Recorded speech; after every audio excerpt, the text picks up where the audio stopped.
Assalamualaikum warahmatullahi wabarakatuh. Kami dari kelompok 3 akan mempresentasikan hasil diskusi dari kelompok kami. Sebelumnya, saya akan membacakan anggota dari kelompok kami terlebih dahulu. Pertama, Fauzan Afif Afandi, Gustin Fasrianti, Isabella Yosepin, Lira Maunah, Melia Maida, Muhammad Miftahizul Amik, Selnia Nindya Pramesti, Stefani Francisca, Victanesia Yunika, dan Yunia Maulinda. Selanjutnya, materi akan dibacakan oleh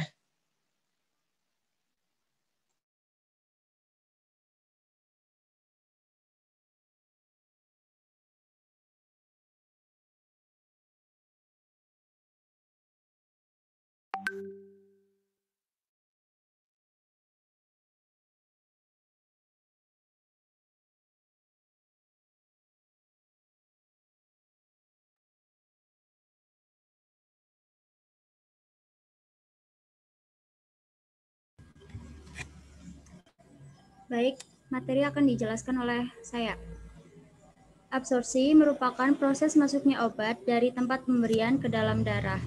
Bergantung pada cara pemberiannya, tempat pemberian obat adalah saluran cerna yang meliputi mulut sampai rektum, kulit, paru, otot, dan lain-lain. Paling penting untuk diperhatikan adalah cara pemberian obat per oral. Dengan cara ini, tempat absorpsi utama adalah usus halus karena memiliki permukaan absorpsi yang sangat luas, yakni 200 meter persegi. Absorpsi obat meliputi proses obat dari saat dimasukkan ke dalam tubuh melalui jalurnya hingga masuk ke dalam sirkulasi sistemik. Pada level seluler, obat diabsorpsi melalui beberapa metode, terutama transport aktif dan transport pasif.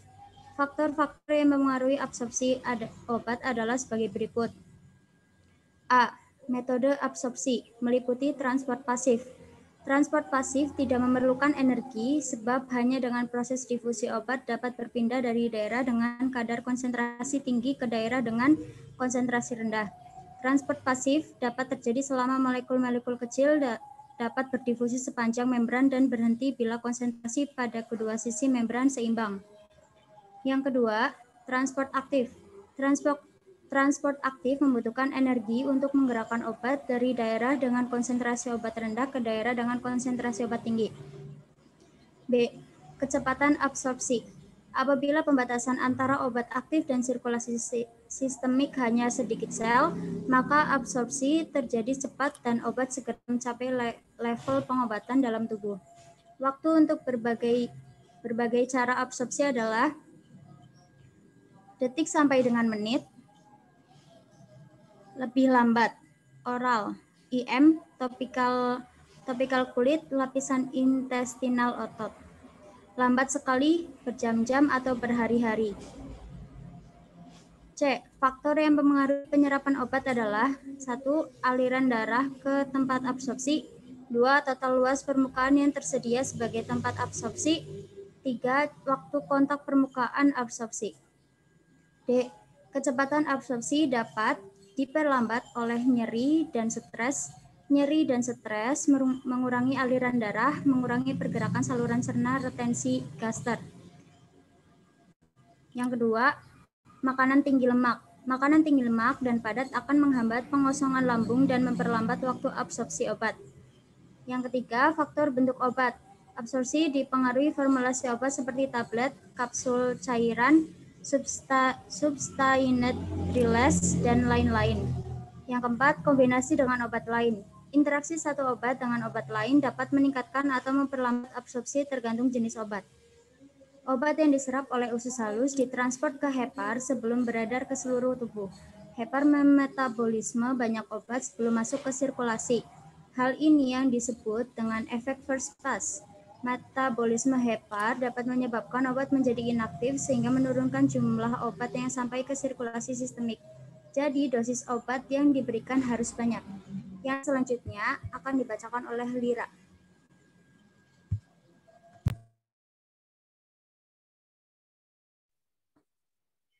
Distribusi obat adalah proses obat dihantarkan dari sirkulasi sistemik ke jaringan dan cairan tubuh.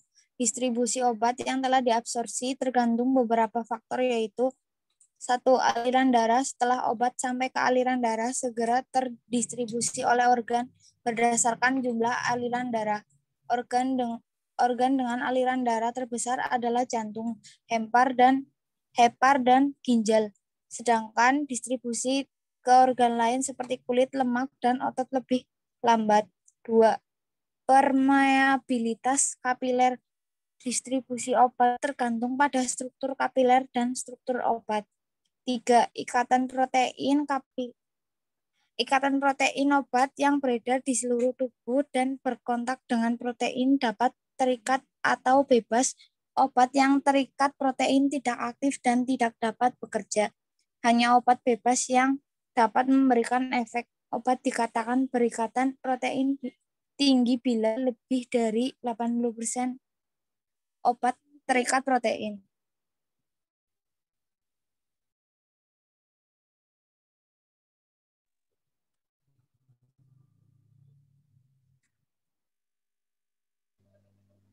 Metabolisme obat atau disebut biotransformasi obat adalah proses tubuh mengubah komposisi obat sehingga menjadi lebih larut air untuk dapat dibuang keluar tubuh.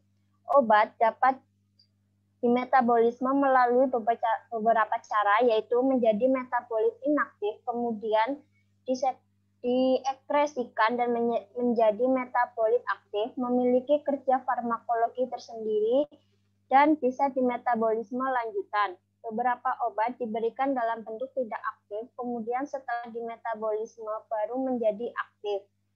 Obat terutama terjadi di hati, yaitu di membran endoplasmik retikulum dan di sitosol. Tempat metabolisme lain adalah dinding usus, ginjal, darah, otak, dan kulit, juga di lumen kolon. Tujuan metabolisme obat adalah mengubah obat yang non-polar atau larut lemak menjadi polar larut air agar dapat diekspresikan melalui ginjal atau empedu dengan perubahan. Faktor-faktor yang mempengaruhi metabolisme sebagai berikut, yaitu kondisi khusus. Beberapa penyakit tertentu dapat mengurangi metabolisme, antara lain penyakit hepar seperti sirosis. Pengaruh gen, perbedaan gen individual menyebabkan beberapa orang dapat memetabolisme obat dengan cepat, sementara yang lain lambat. Pengaruh lingkungan. Lingkungan juga dapat mempengaruhi metabolisme, contohnya rokok, keadaan stres, penyakit lama, operasi, dan cedera. Usia. Perubahan umur dapat mempengaruhi metabolisme, yaitu usia bayi versus dewasa dan versus orang tua.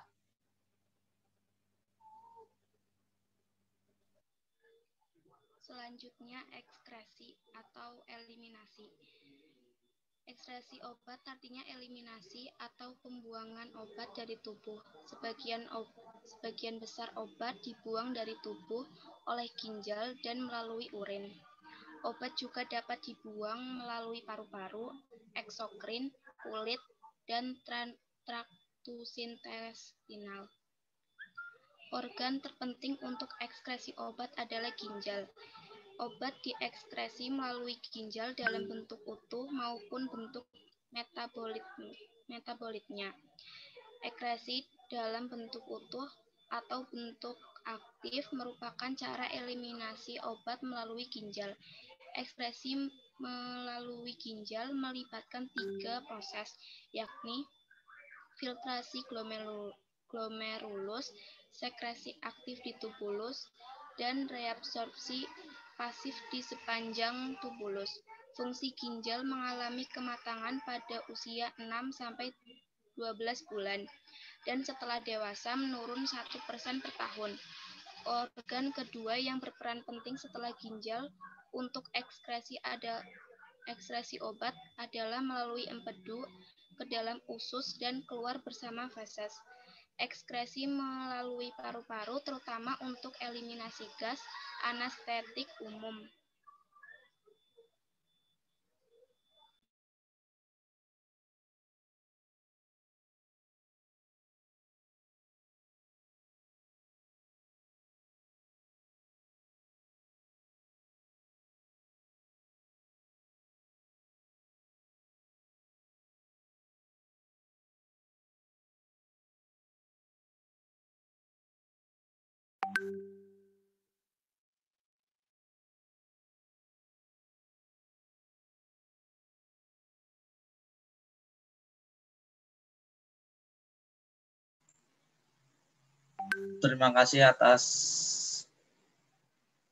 Terima kasih.